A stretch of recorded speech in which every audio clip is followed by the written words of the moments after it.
¿Eres cristiano? No, soy musulmán. ¿Musulmán? Entonces, ¿por qué usas esa camiseta? ¿Crees en Jesús? Sí, lo hago. En realidad, no podría ser musulmán si no creyera en Jesús. De hecho, creo que Jesús era un musulmán, como lo fueron todos los profetas y mensajeros. ¿Estás bromeando? Escucha. El cristianismo es una religión basada en la vida y creencia de Jesucristo. Y quien sigue esa religión es llamado cristiano. La palabra cristiano significa aquel que sigue a Cristo. Entonces la palabra cristianismo y cristiano viene de la palabra Cristo. Entonces, ¿qué significa Islam? Islam es una palabra árabe, la cual significa sumisión y rendición a la voluntad de Dios. Y la palabra musulmán significa aquel que se somete y se rinde a la voluntad de Dios. Entonces, aquel que se somete y se rinde a la voluntad de Dios es un musulmán. Cuando las personas escuchan la palabra Islam, ellos formulan la idea de que el Islam es una religión de árabes. Por cierto, los musulmanes que no son árabes constituyen el 80% de la población musulmana y la gente piensa que el Islam es una religión nueva que ha sido traída por el profeta Mohammed, la paz sea con él, pero esto no es cierto. El Islam es la religión de todos los profetas y mensajeros: Noé, Abraham, Moisés, Jesús y Mohammed, que la paz sea con todos ellos. Sí, había musulmanes antes que el profeta Mohammed, que la paz sea con él. ¿Sabes? Cuando digo que Jesús era musulmán, no lo digo solo de acuerdo a lo que el Corán dice, lo digo de acuerdo a lo que la Biblia dice también. Y por favor, corrígeme si estoy mal. ¿Jesús se sometía a su propia voluntad? No, Jesús siempre se sometió a la voluntad del Padre, pero ya que su voluntad era hacer la voluntad del Padre, entonces era hacer su propia voluntad, por supuesto. Jesús estaba sometido a la voluntad de Dios, su Padre. Yo diría que se sometía a la voluntad de su Padre. Muy bien. Entonces estamos de acuerdo. Como musulmán, yo creo que Jesús se sometía a la voluntad del Padre, quien como musulmanes creemos es el único y verdadero Dios, el Creador. Él era al que Jesús adoraba, pero él nunca adoró a Jesús. Y es al único al que los musulmanes oran, tal y como Jesús lo hizo. Y puedes encontrar esto en la Biblia cuando Jesús dijo: porque he descendido del cielo no para hacer mi voluntad, sino la voluntad del que me envió. Entonces Jesús se somete a la voluntad de Dios, como los musulmanes lo hacen. Espera, estoy totalmente seguro de que no tienes suficiente conocimiento sobre el cristianismo, porque Jesús tiene dos naturalezas, la divina y la humana. Bueno, he hablado en uno de mis videos anteriores sobre el tema de las dos naturalezas, y esto no puede ser lógico. Lo entenderás cuando termines de ver este video. ¿Jesús aceptó ser adorado? Sí, él lo hizo. Sí, él lo hizo, sí. Sí, él aceptó la adoración. Como musulmán, yo creo que Jesús nunca pidió ser adorado porque los mensajeros de Dios llaman a la gente a adorar a Dios, no llaman a la gente a adorarlos a ellos. Y no hay digno de adoración excepto Dios. Jesús nunca pidió ser adorado. De hecho, él rechazó ser adorado cuando él dijo: más en vano me adoran, enseñando como doctrinas preceptos de hombres. Mateo 15:9. Entonces aquí Jesús hace lo que los musulmanes hacen y creen. Si Jesús es un Dios, entonces tiene el poder de hacer milagros por sí mismo. Jesús no es un Dios. Él es Dios, pero ciertamente tiene el poder de hacer milagros. Sí. No, él solo vivió como un ser humano, siendo dependiente del poder que recibió cuando fue bautizado por Juan el Bautista. Él dijo: haré lo que veo a mi Padre hacer. Ningún profeta fue capaz de declarar eso. Declarar que haría lo que ve. Como musulmán, yo creo en el nacimiento milagroso de Jesús y en los milagros que él realizó. Pero Jesús es un profeta de Dios, y él no puede hacer nada por su cuenta.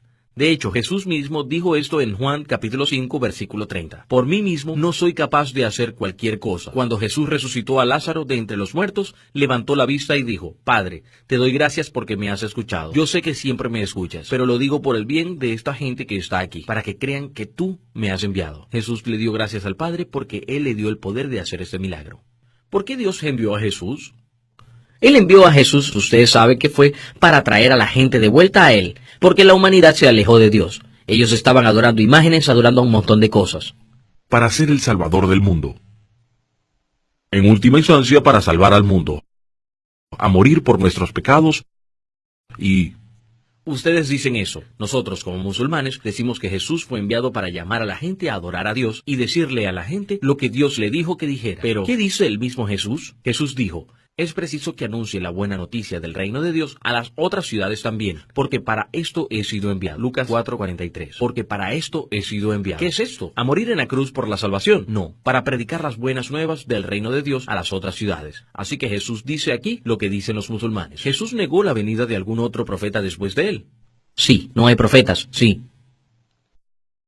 Negó que habría otro profeta mesiánico, sí. Yo diría que predicó su regreso, pero tampoco nombró ningún profeta. Nosotros no aceptamos eso. Jesús dijo: queridos amigos, no creáis a todo espíritu, sino probad los espíritus para ver si son de Dios, porque muchos falsos profetas han salido por el mundo. Podemos ver que la palabra espíritu se refiere a los profetas, y Jesús dijo, muchos falsos profetas, pero no dijo que todos ellos son falsos profetas. Él dijo que muchos. Entonces vendrían otros que serían verdaderos profetas. Pero, ¿cómo sabemos si son de Dios o no? Mira el siguiente verso. Así es como se puede reconocer el Espíritu de Dios. Todo espíritu que confiesa que Jesucristo ha venido en carne es de Dios. Juan capítulo 4 versículo 2. Pues bien, si se pone al profeta Mohammed ante esta prueba, Mohammed es de Dios, porque el profeta Mohammed, que la paz sea con él, reconoce a Jesús. De hecho, una de las enseñanzas básicas del mensaje de Mohammed es creer en Jesucristo y su madre María. ¿Jesús guió a la gente de aquel tiempo a toda la verdad? Sí, sin duda. Sí, porque él dijo, yo soy la verdad. Sí, él lo hizo, por la revelación. Sí, la revelación, sí. Si Jesús guió a la gente de ese tiempo a toda la verdad, entonces, ¿por qué dijo que habría alguien que guiaría a las personas a toda la verdad? Él dijo, cuando Él, el Espíritu de verdad, venga, Él os guiará a toda la verdad, porque no hablará por su propia cuenta, sino que hablará todo lo que oyere y os hará saber las cosas que habrán de venir. Pero, ¿quién es el Espíritu de la verdad? El Espíritu Santo. Aquí, el Espíritu de la verdad no puede hacer referencia al Espíritu Santo, ya que, de acuerdo a tu fe, el Espíritu Santo es Dios y la tercera persona de la Trinidad, por lo que siempre existe. Entonces no podemos decir cuando venga, y no podemos decir porque no hablará por su cuenta. Y ya que Él es Dios y la tercera persona de la Trinidad, entonces el Espíritu de la verdad en ese verso se refiere a un hombre o a un profeta. ¿Por qué? Cuando Él, el Espíritu de verdad, venga, por lo tanto significa que no ha llegado aún, y cuando venga, Él os guiará a toda la verdad. Eso significa que toda la verdad no ha sido revelada todavía y cuando llegue Él os guiará a toda la verdad. De manera que no habrá necesidad de que cualquiera venga después de Él, lo que también significa que será el último profeta. Él no hablará por su propia cuenta, sino que hablará todo lo que oiga. Y estos son los atributos de los profetas. No hablan por sí solos, ellos dicen solo lo que les fue revelado por Dios. Comparemos esto con lo que Dios dijo en el Corán acerca del profeta Mohammed, la paz sea con él.